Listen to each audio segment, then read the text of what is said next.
खेड तालुक्यात शेतजमीन खरेदी विक्रीनंतर गुंतवणूकदारांकडून दांडगाईचे वाढते प्रकार। पूर्व पट्ट्यातील श्री क्षेत्र गुळाणी गावात ताबा मिळवण्यावरून 2 गटात वादावादी। 2 गटातील भांडणाचा व्हिडिओ व्हायरल। 112 नंबरवर कॉल झाल्यानंतर पोलीस घटनास्थळी। पोलिसांच्या हस्तक्षेपानंतर वाद मिटला।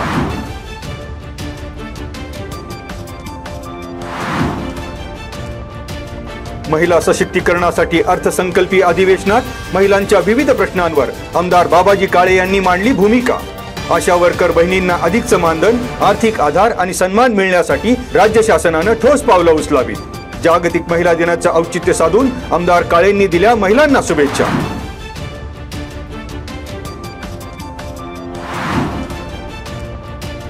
अंगणवाडी सेविका आणि मदतनीस यांच्या रिक्त पदांची भरती प्रक्रिया पूर्ण। कागदपत्रांच्या छाननीतून गुणवत्तेनुसार उमेदवार निहाय यादी प्रसिद्ध। सर्वाधिक गुण मिळालेल्या उमेदवारांची निवड निश्चित होणार। पात्र उमेदवारांबाबत 19 मार्च पर्यंत हरकती नोंदवण्याचं गटविकास अधिकारी विशाल शिंदे यांचे आवाहन।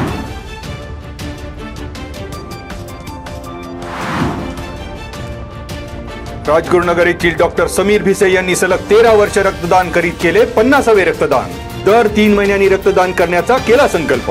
शंभूप्रेमी डॉक्टर भिसे यांचे 50वे रक्तदान छत्रपती संभाजी महाराजांना समर्पित केल्याचं केलं जाहीर।